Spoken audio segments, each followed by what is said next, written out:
Welcome to Raising the Standards. Jacoby with you with my co-host, Bill Wolverton. Hello, Bill. Good morning. Yes. Good morning. I had to look. Take a shot in the dark, Yeah. like a broken clock, because you're right twice a day. Good show today. I'm really looking forward to it, and I hope you're going to enjoy it, and I think you will. We will talk health, and we will talk golf, which to me are redundant.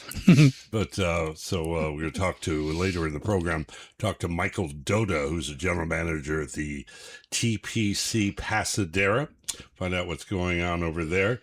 And joining us in studio, who hasn't been in studio for some time with us, my personal doctor, and the fact that I'm living is testimony to how good a doctor he is. Congratulations. Yeah, John Clark. Hey, buddy. Hey, how's it going? It's going well. I have to tell you both a story that you'll love, that I did another colonoscopy. Yes. Right? And this has been like 3 and 14 months. Because we saved your life. We did. Well, now they're elective. Yeah. I just want to meet somebody. Okay. So I go in and I'm changing, and I said to the young woman, "Have you got a shoehorn?" And she says, "What's a shoehorn?" Oh my And I gosh. went, and you remember extemporaneous speeches in high school, explaining how you do something without saying it. I go, well, it's got a wedge. But it's the not a shoe clue. thing. No, yeah. Not a clue. So, and you'll love this. So they wheel me in. And there's this real pretty blonde anesthesiologist who went to Alabama. Okay. A lot of ink on her arms. Okay. And 4 or 5 people in a room. And she looks at me and says, "So, what are you going to have for breakfast after this?" And I said, "I am full. I just got back from Denny's having a grand slam." And there was dead silence in the room. And I said, "Does this mean I don't get my cleaning deposit back?" But everything went well, knock on wood. And thank you for saving my life, by the way. Well, teamwork. It's teamwork, right? I'm not taking full credit, or even maybe. Well, I love it because we've known each other for years, and you finally admitted after the first one, "Yeah, I was sweating it a little." Yeah, right. John Clark with Prime Care. All right, let's talk about we won't talk about the state of the nation's health. We'll because we have our own opinions on that. But let's talk about we've gone through some things. You and I have been talking about trying to get some prescriptions for my wife. And you always are an advocate for your for your patients. Absolutely. But when it comes to insurance companies, there's almost a relationship that isn't close. Yes, that is well recognized. So, so doctors, tend to, we bond with our patients. We love our patients. We want to take care of them. We're advocates for them. And oftentimes that's, prescribing medications and things. Now, there's money involved in that, right? So it certainly pay me as a physician, but we got to pay for all the other things. And insurance companies aren't in the business of face-to-face bonding with you. They would like to bond with your wallet. They would like to bond with your bank account. You, in as much as it helps them access your bank account, that's what they want to bond with. So, well, I even consider it adversarial, to be honest. So I'm being nice. So, and they're like, we would like to collect your money and pay out nothing to you. That would make us really happy, profitable, and our our shareholders would be really profitable. That would make us more profitable. Yeah, more profitable, right? So, that ends up being a adversarial relationship between not only the patient and the insurance, but the doctor and the insurance. So, when you want to do something, I have some evidence that doing this really benefits your health.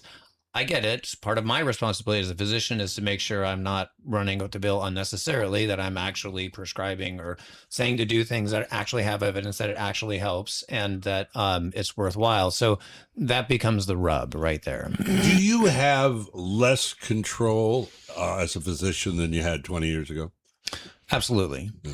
And how does that manifest itself? Well, so back in the day, let's call it even 50 years ago, certainly 100 years ago, but even 50 years ago, we did not have anything remotely close to the level of technology that we have as far as labs, CT, MRI, drugs, et cetera, et cetera, et cetera. So it's just, there's been this absolute explosion, almost exponential explosion in medical technology. And somebody has to pay for that. So It used to be, sorry, 100 years ago, you come with your chest pain and I would examine you, maybe do a couple really low, like tech stuff, maybe a blood test, maybe an EKG or something like that. I would come up with a diagnosis. I would have a relatively brief, short list of medications I can give you. Off we go, and that's the best we could do. So now you come to me with chest pain, and boy, I could run up the bill with all kinds. I mean, it's all kinds of blood tests, all kinds of Lexus scans, EKGs, cardiac catheterization, stenting, all this other kind of stuff, and somebody has to pay for all of that. So, and it is literally like 2 orders of magnitude, if not 3, more expensive to do all the stuff today. And so these people who are paying for it, somebody has to pay for that. Well, they've got a dog in the fight, right? So they're saying, well, somebody has to pay for that. The insurance companies, people don't have the cash to pay for that up front. So they get insurance so that, I can pay a certain amount and you'll cover kind of things. So that's the way a patient gets around the payment problem, because otherwise you're going to break the bank every time you have to go in with a hospitalization or something. But now you have all these other people who would like to exert control over decisions being made and what's going to be provided. That's now, the difference. It begs the question, is there a tacit encouragement for you to do more tests? I wish we had a camera in here. Yeah. Yes. And I'll give you one example of that. So there's this thing, you talked about your colonoscopy and things like that. So there's a term used in medicine called scoping for dollars. So you can go see a gastroenterologist and sneeze wrong there. Oh, you sneezed. Yeah. We should do an upper endoscopy and make sure you don't have a and it's like, I have a rash on my butt. Oh my gosh, that could be something. Let's do a colonoscopy. Right. So that you can come up with reasons to do that so that you get, because I got to go to Cabo this weekend with the family and I got to pay for all this stuff. So if I do scoping, I get paid really well. That is in a fee for service environment. So in a fee, this is a little bit complicated. It's medical. You're asking me medical finance questions. I'm answering. I'm trying to be quick. But in fee for service, basically you come to me and say, I got this. I do something, you walk out the door with your prescription or whatever, I charge a fee, you pay me a fee. That's fee for service. Turns out that's a terrible way. It's a very inefficient way to provide medicine, because what you're incentivizing people financially is to do stuff to you. Like, in order for me to get my fee, I have to do stuff to you, fee for service. So you tend to push the envelope on doing a lot of stuff. So what Medicare has done recently is they've gone over what we call population management. So that's kind of the opposite. So in population management, Medicare says, yeah, look, I got 5,000 lives in your area. I'm going to give you $65 per patient per month. Done. And you can take care of everything about them. Hospitalizations, everything. And by the way, if their healthcare costs less than what I gave you, yeah, you can keep your money.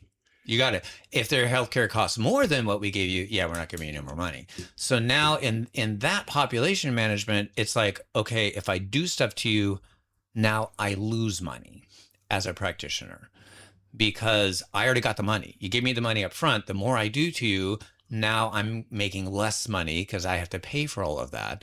So that's what Medicare has done, because Medicare couldn't help but notice that cost is going up. Nobody wants to raise taxes in order to pay for higher health care. So they got to find ways to be more efficient. So they want to align the financial incentives to the health incentives. So we would like to keep you healthy rather than do things, because if I pay you to do things, I'm paying for illness.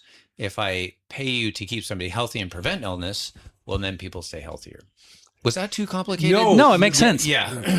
It makes me wonder, from the insurance company standpoint, is it somewhat analogous to an Uber driver that gets good ratings? Does a doctor that prescribes more things, they like you better, I take it? Well, so for the passenger, let's call it the patient. Yeah. It's kind of sexy to do all your Lexus scans and your scopes and all the high tech stuff. You feel like you're accessing science, you're accessing technology. People tend to like that. Turns out a lot of that super cool gee whiz pop bang isn't very effective. In fact, Medicare did a big study, this is probably 15 years ago, where they looked at all of the stuff that they were paying for, like all of Medicare. How much of that had a defensible, when they actually did a deep dive, had a defensible medical indication that actually showed benefit? Guess what the percentage was of all of Medicare spending for that period of time, how what percentage actually had defensible medical Take benefits? a shot, Bill. A third.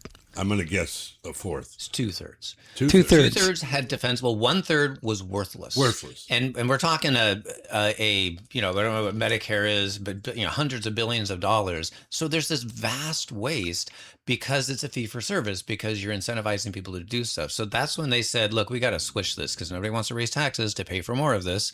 So great. So now we're going to do something different. And so they went to this population management, and we're currently, as far as Medicare is concerned, in a transitional phase. They're still partly fee for service, but they're doing much more of the population management. As of supposedly, we'll see 2030, all of it is population management, where they're just going to pay a healthcare entity a fee to take care of their patients, done.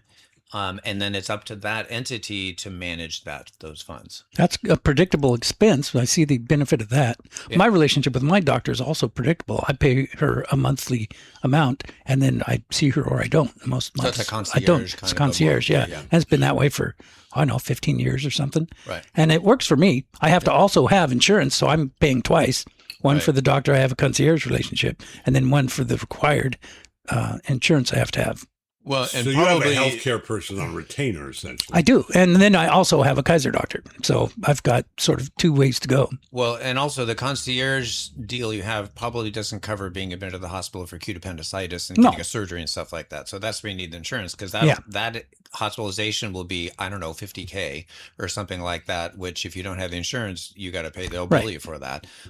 So that's where you get insurance for sort of this big medical kind of stuff. But the primary care things, you can create this. That's kind of a parallel thing alongside of It is, and insurance. you're required to have insurance, and I can't any longer get the just catastrophic only plan that I used to have Right. when I was first paying my own insurance. So I'm kind of stuck with that, but I'm happy with the situation I have with my own doctor. Yeah. Right. Now, do you have friends or colleagues that practice in Canada? I do not. Okay. No. I'm wondering, now, your wife from Austria, right? Germany. Germany. She's from Germany. And that's obviously nationalized. How is that different? Do they do less tests? They do end up doing less tests. Well, it depends on the population. So in that thing in Germany, and she'll talk about this, it's like each doctor has to see everybody in the population. And in fact, at one point there was like, for people who had less than a certain amount of money, you got these little cards and say, I have to see a certain number of people. So I can't just see all the rich people, Yeah. right? I need to see the poor people along with that. And as long as you did that, then you had access to the state funded healthcare. And you're obligated to do that. So, when you have a situation like ours, let's just say straight fee for service.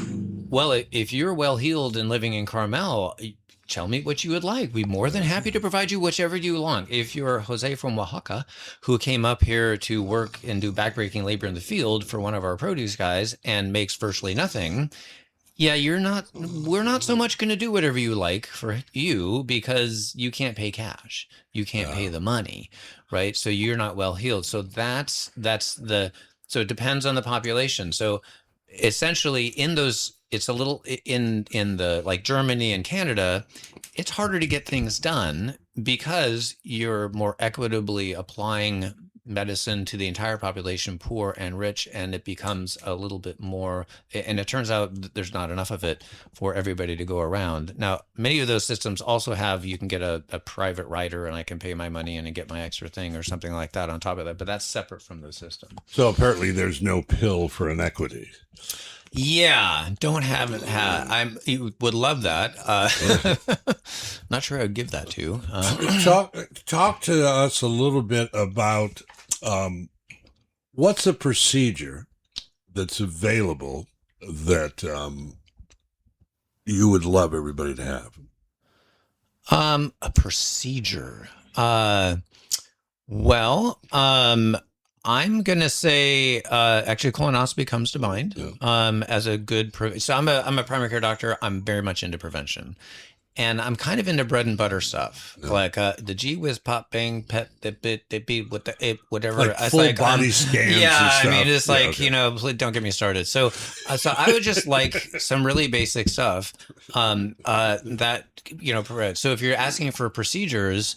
Well, I'm thinking preventatively. And one of our main preventative procedures is a colonoscopy, colon cancer screening. It's kind of embarrassing, the percentage of the United States population that has not had colon cancer screening, because it's one of our most effective preventative things that we can do to pick it up early. You're kind of the poster child for that. And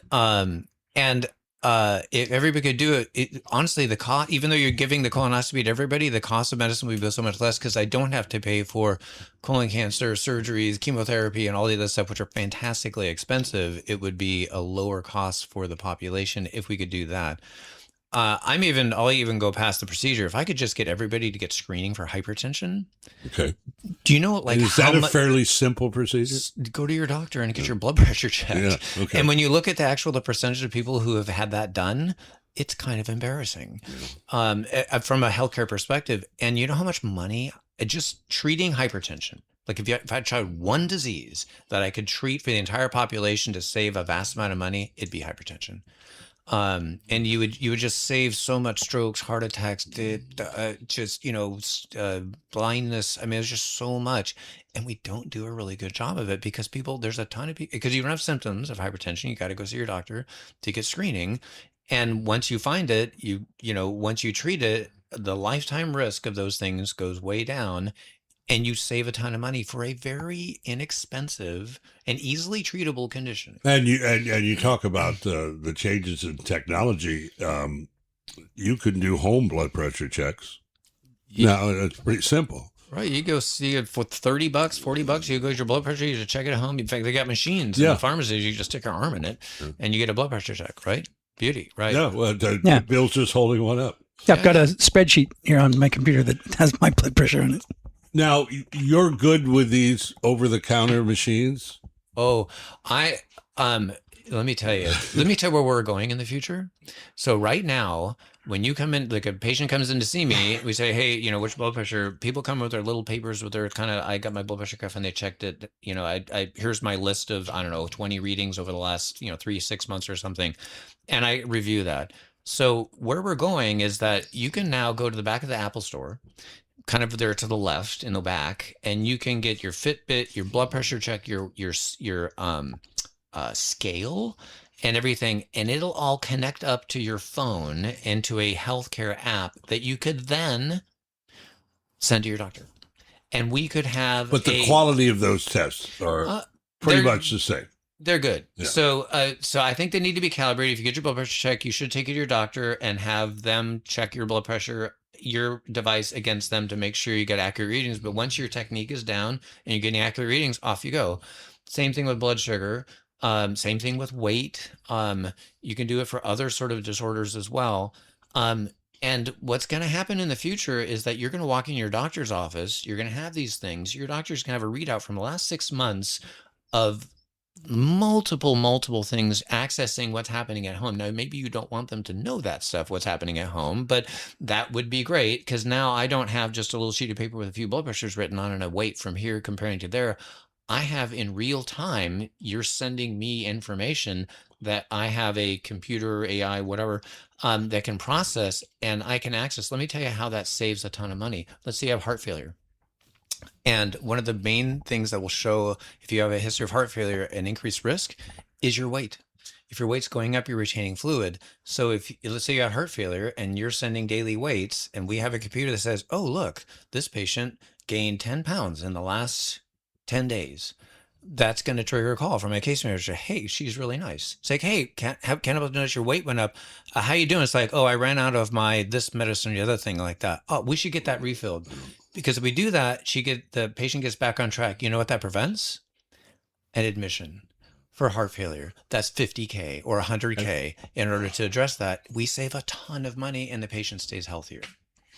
Is that the biblical way in terms of saving money? Because one can't help but wonder if everybody in the population did these things, would insurance rates go down? I think so. And again, when I say we, I mean society. Yeah. So if you start dividing up who gets what in society, you're already down the rat hole. Yeah. It really should be, how are we taking care of each other in our society together? And we're measured not by just what's happening with us, but to a certain degree, what happens to my neighbor and what happens over there is as important. So I have a theory. Yes. In my Love lifetime, theories. I've seen the expense of medical procedures and such just go up much faster than other things. Yep. And I know there are legit reasons for that. The technological leaps have been amazing. But I'm convinced a portion of that increase is from people's attitude that, oh, I don't pay for that. Insurance pays for that. And they pay the premiums that the insurance company uses to pay for it. So they do pay for it. But I've encountered tons of people who think they don't pay for what the doctors are doing for them. Yeah. So there's not competition. There's not shopping around. There's not an incentive to provide it for a lesser amount. So I think that's part of the reason that it's gotten so expensive. Yeah, I think people don't really, many people don't understand how this all affects each other. Like the fact that a large portion of the population isn't taken care of affects all of us. Certainly contagious disease is the poster child for that, because people, that if that person gets sick, they can make everybody else, I can get sick from that person. But also, you're absolutely right. So I have people that come and say, yeah, I don't pay for my health care. I have, Medi-Cal or something. It's like, no, you do. Yeah. In fact, I do too. In fact, everybody does. And if you are sicker, now we have to pay more taxes. And so we all get paid for that. Even if you have private insurance, like as you point out, yeah, but the premiums are going to go up. Right now there's this just, everybody's pulling their hair about these GLP-1s, right? The medications to get you to lose weight because everybody and their sister and brother want to be on them. It's a massive amount of money because these are massively expensive.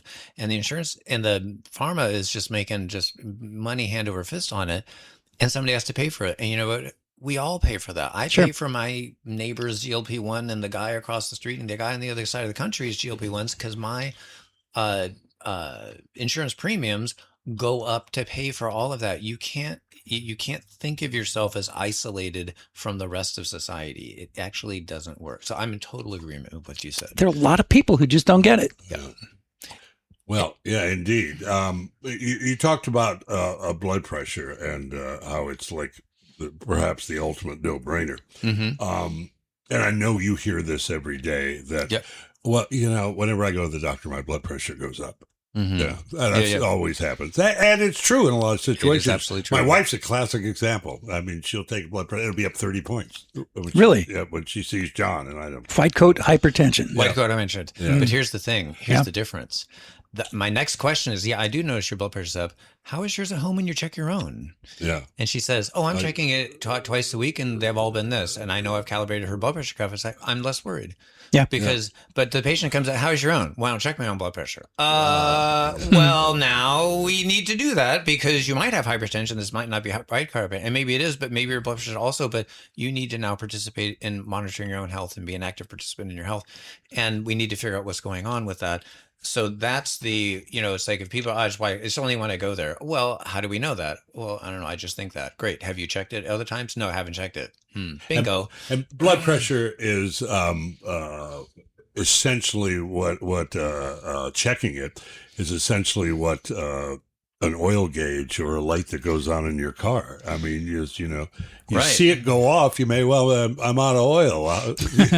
Did you check it? No. Is there a light that does that? Yeah.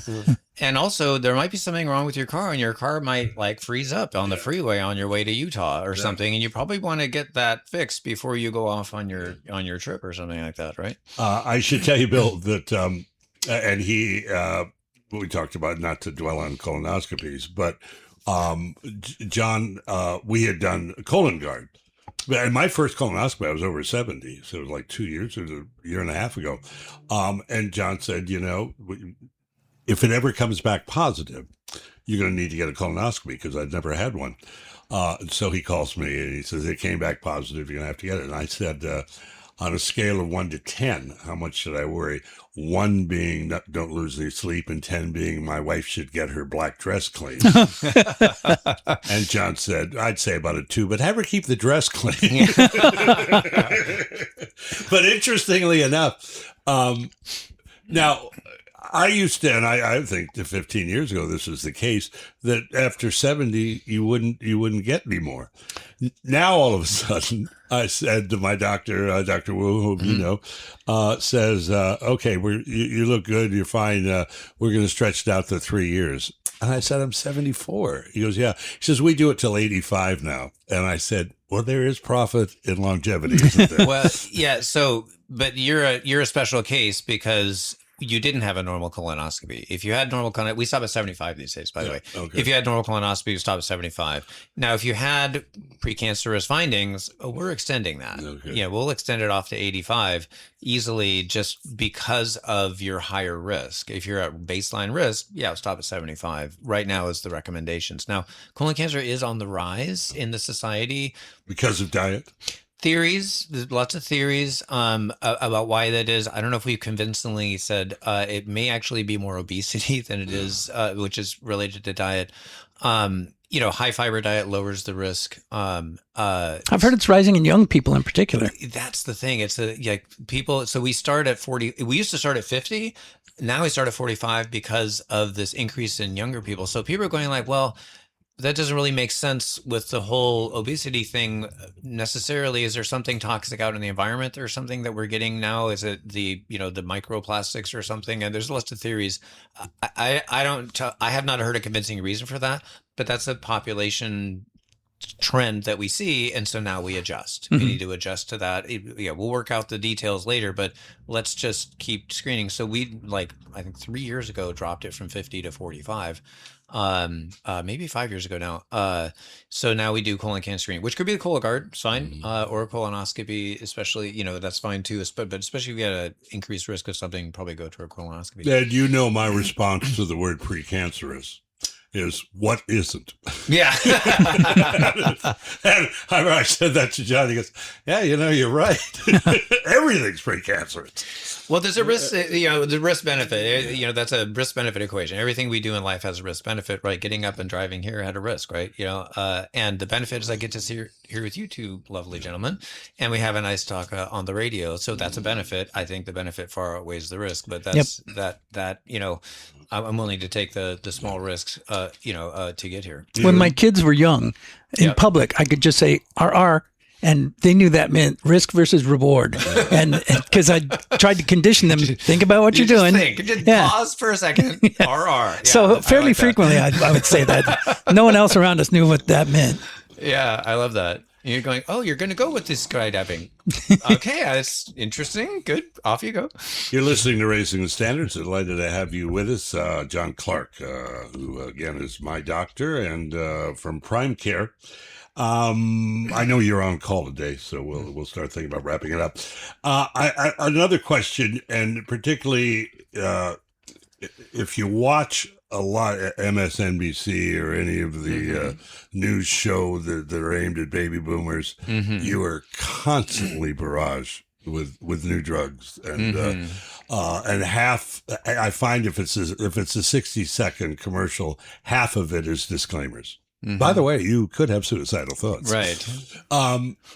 Of all the things that are coming out, and I don't expect you to endorse anything, but I know you probably get questions every day. I saw this. Is this good? Yeah. But is there something that all of it that has come out and you've gone, whoa, this really is interesting? I'm going to say GLP-1s. Okay. This is a So you don't see a downside to that. Uh, There's a downside to everything. Yeah, RR, right. It's an RR. So, but the R is small. It's a relatively new class of medicines that we're doing active study on, and it keeps getting better. So originally a diabetes medicine, help with diabetes, great. And then it was like, wow, really helps people lose weight. Losing weight has vast benefits for people's health, beyond diabetes. And then, oh, look at that. As you take it, it helps protect against heart disease. Wow. Okay, cool. Oh, look at that. It helps protect against kidney disease. Huh. Oh, look at that. It helps to prevent, it helps with sleep apnea. And it just like, we just keep adding things on. It's a wonder drug, huh? A lot of it has to do with, the weight loss, but there's probably more to it. So it is a new class of medicines that's showing a great deal of promise. It will eventually come off patent and it will become less expensive.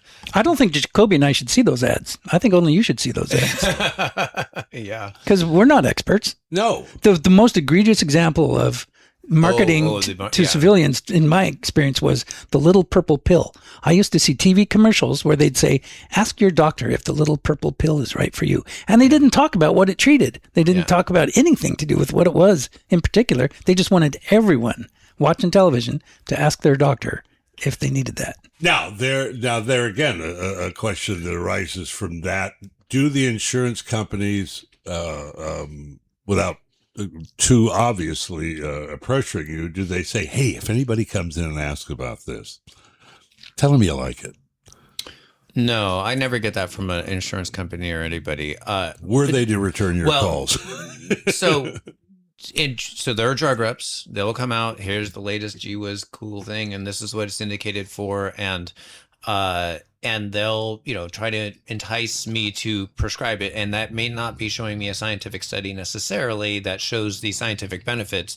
It might be providing me good Indian food that I happen to like, or chatting me up about my kids that I like to talk about, or any number of things. I'm not going to get into all the details, but there's all kinds of salesman-y ways that they can entice me to actually want to prescribe certain things.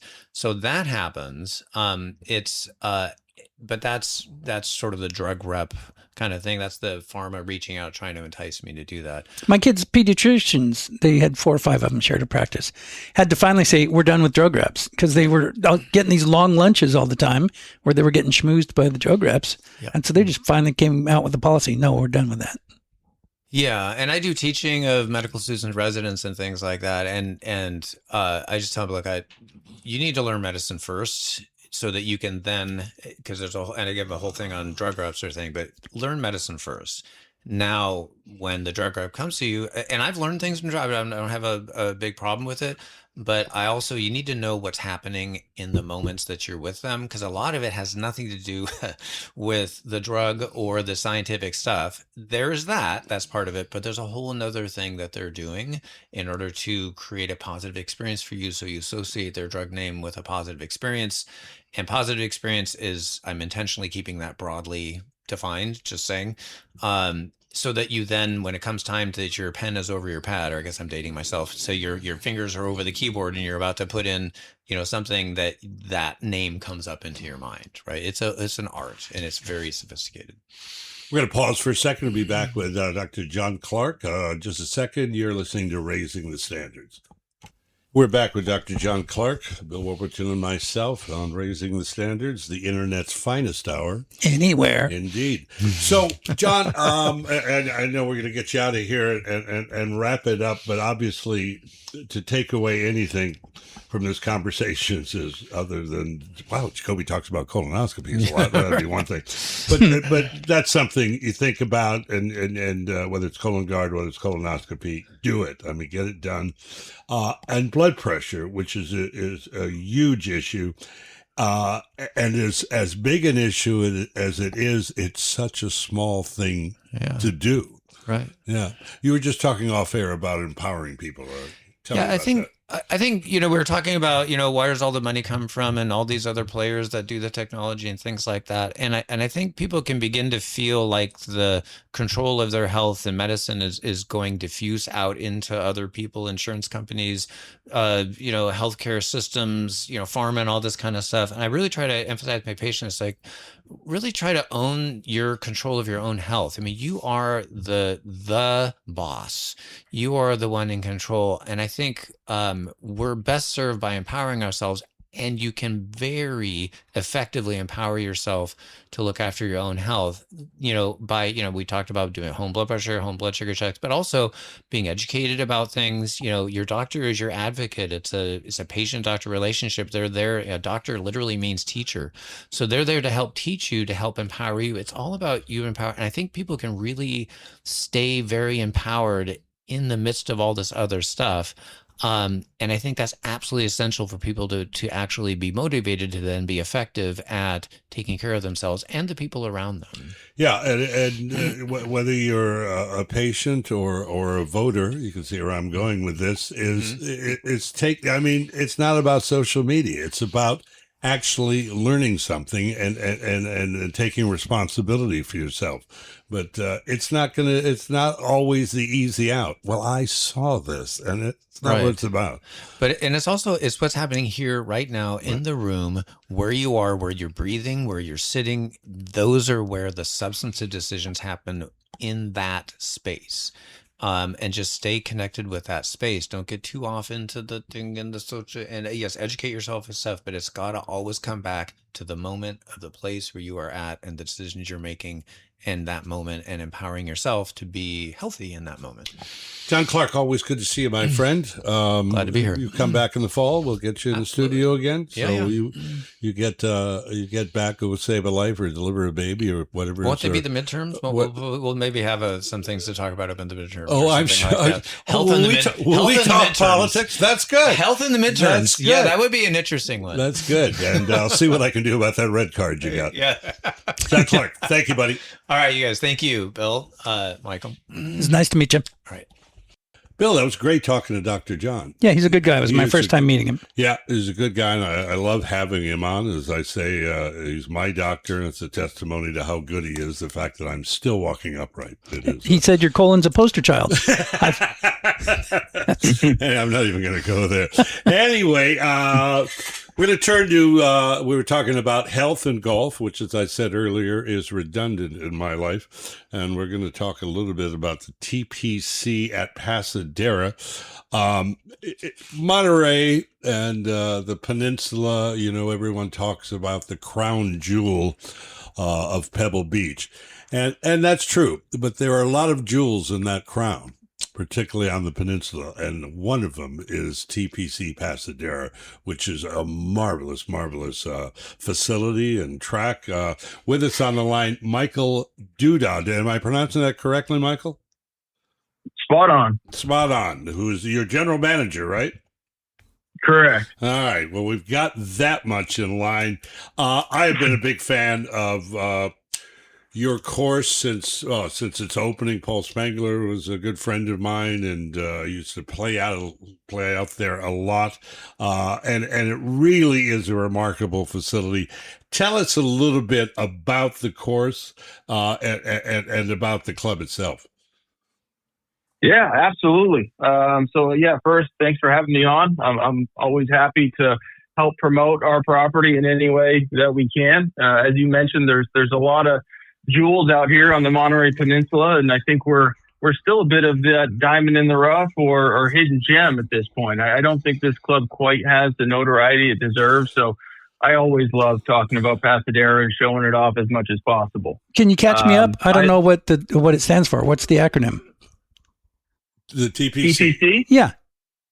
Yeah, so TPC is a partnership that our parent company, Concert Golf, pursued. So it's an investment on our company's behalf. It stands for Tournament Players Club.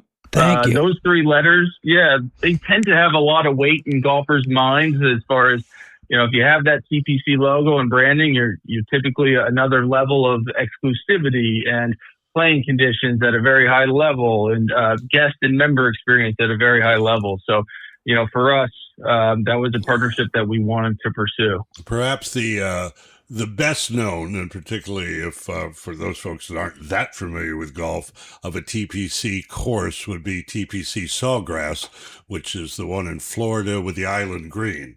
That cool. Every year where they play the Players Championship. But you're right, it is a cut above. But even before you became a TPC, you started it being a cut above. The great Jack Nicklaus designed the course. Yeah, only signature design Jack Nicklaus property here on the peninsula. So it was established in the year 2000. It's a fantastic layout. For me, what I think is the best thing about it is that it's able to get into a very small niche, which is it can still be challenging yet palatable for high handicap golfers, and a great opportunity to play and never get boring, because we have 6 par 3s out here, we have 5 par 5s, we have 2 9s that are very, very different. We have a more traditional front 9 in somewhat of a valley. And then the back 9 is huge elevation changes in our signature holes. So yeah, it's a really, with the number of tees that we have, if you select the right tee box, it's a very playable golf course. I mean, you could. Barney Adams is an old friend of mine who started Adams Golf, and he was big on saying, "Play it forward," which means don't beat yourself up. It's a game, so move it up, and he would say, move it up till you break 90, and then go from there, which I think is marvelous advice. I think it's phenomenal. I mean, I've been a PGA professional since 2010. I've been around the industry for a long time now, and even the better players, to take the next steps. There's a lot of fear as you start to get closer and closer to your best scores. There's a lot of concern and stress that's involved. So I've seen players even at single-digit handicap levels move up tee boxes to get used to shooting lower scores, which has a mental effect of allowing them to do that when they go back to normal tees. So I think everybody should play it forward every so often. Well, and I've always maintained that 150 yards is 150 yards, whether it's at Augusta or wherever you're playing. You still have to hit the shots. Without a doubt. That's the beauty of the game. Now, another beauty, in addition to... Now, when you say that you have... how many tees do you have? 5 sets, I think, currently. So you can play it anywhere between 5,000 to 7,500, right? Yards? Yeah, we don't tip out quite that far. Okay. I think it's right around 6,900. Okay. But yeah. Yeah, and in addition to a great course, and the whole thing about a country club is you want the amenities. And you guys, the amenities you talk about a one-stop in terms of a membership for yourself or for your family. You've got is an Olympic-sized pool? Yeah, so membership experience as a whole here is kind of that's my job. That's what we're focused on day in, day out, every time we show up to work. And we like to think that we have amenities that we can attract anybody if you play golf, play tennis, or don't play either. So we have a large family pool that has its own grill. We have another adult lap pool that's a much more quiet space, serene, more geared towards getting laps in, exercise, or just reading a book. We have a fitness center. We do fitness classes every week as part of the membership. We're doing 75 plus social events a year. That's something that we've honed in on a lot here. We do quarterly surveys to our members, and a lot of the feedback, or enough of the feedback, was, well, I don't play golf, I don't play tennis, I'm not interested in learning, and I don't drink. So what do you have for me at the club? Well, so we're trying to delve into that. Do you eat and want to stay in shape? Well, yeah, I want to do that. Well, judging by the photos I see online, it's also really popular for weddings. Absolutely. Yeah, absolutely. We have extremely great entertainment spaces here at the club, indoors and outdoors. I think the outdoors are something that really separates us, with a huge courtyard. And then also we have a back lawn that overlooks the 18th hole. So we're doing all kinds of different events out here. Weddings are a big one. Corporate events. We have our single largest event. We have 1,100 people on property. And I can tell you, our club absorbs it. The flow is great, and you never feel like you're shoulder to shoulder. And talk about some of the events you have coming up. You've done car shows in the past. I don't know if that's in your future or not, but it's such a great venue. Yeah, Car Week's right around the corner here in August. That's one of our busiest weeks of the year. We've partnered with Lamborghini for the last, I'd say, 3 years, and this will be number 4. That's probably our biggest partnership during Car Week. They're here on the Friday at Car Week. But throughout that entire week, we do, numerous events. I'd say about 6 in total. So still plenty of room to continue to enhance that. For us, we intentionally aerify the golf course that week, just because, A, we need to do it, and B, given all the other activity at the club that's not really member centric. And we also see a lot of our members that leave the peninsula during Car Week. So it just works out in the best way for us. And Lamborghinis, actually, they stage all of the cars on the first hole during Car Week as well. So, it's just a fun, completely different dynamic from what we're used to day in, day out here. It's Bill, I love Car Week in Carmel. When I was when Raising the Standard started, it was in Carmel. Yeah. And during Car Week, all the cars are passing it constantly. Oh, sure. And I used to love it because I'd be in traffic and I'd roll the window down and say, "Yes, it's a Datsun." Wow. Is that really old? Yeah. Bill, have you ever been on property here? I've never been there. No, I'm looking at pictures of it online. It looks gorgeous. Where's home for you? Santa Cruz. All right. Yeah. Are you a golfer? No, I've been told that by my boss. He said, how often do you golf? And I said, oh, once every year, maybe every other year. And he said, yeah, you're not a golfer. Yeah. He said, you golf, but you're not a golfer.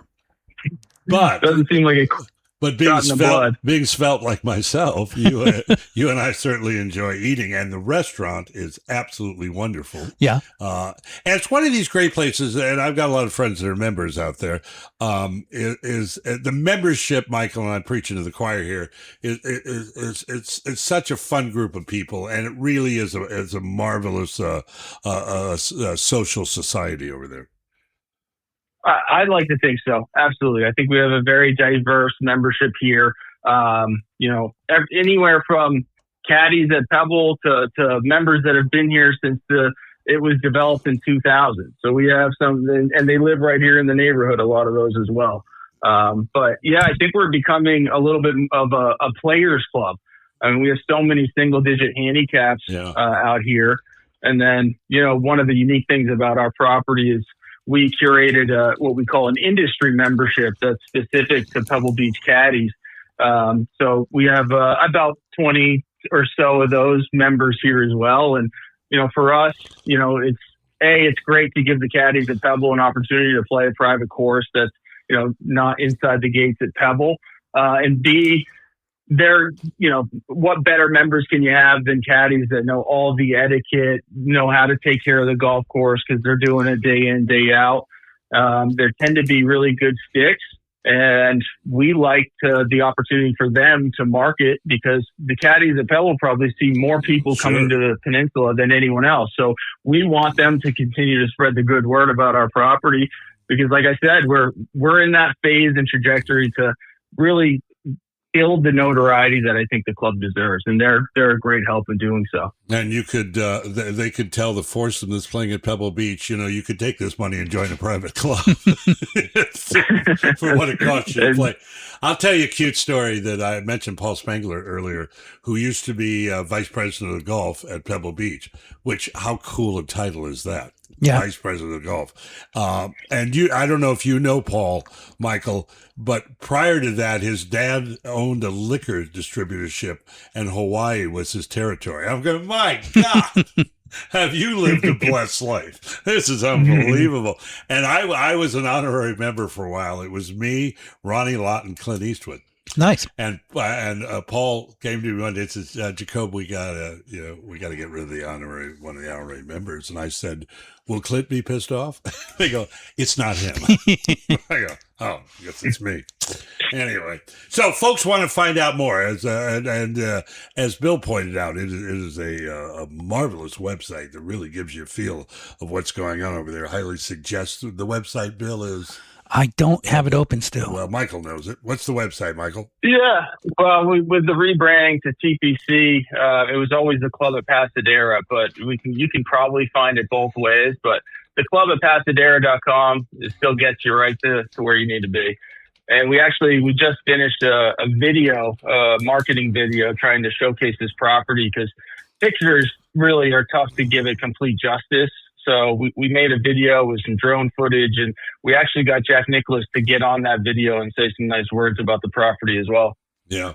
Well, it is a wonderful property. Folks want to find out more. They obviously can go to the website.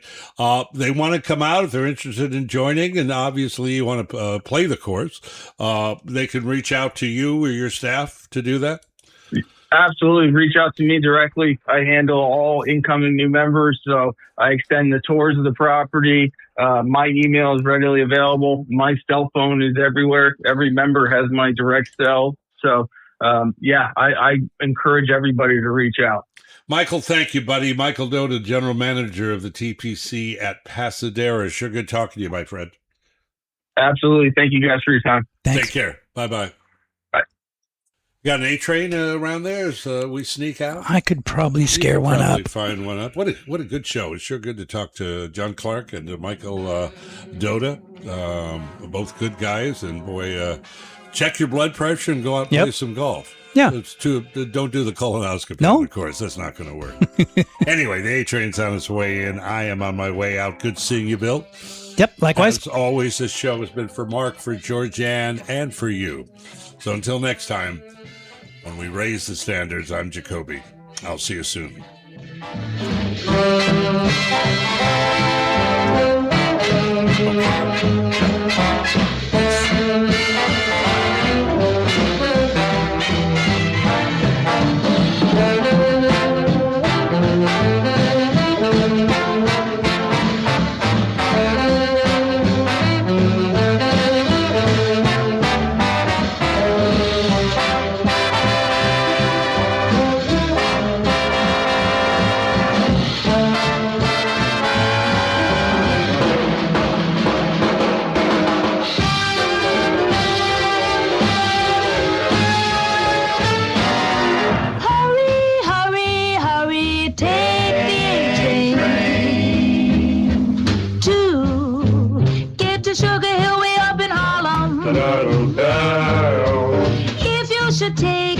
Should take a train. You get to where you're going in a hurry. Hurry, hurry, hurry. Now it's coming. Can't you hear the rails go humming? If you should miss the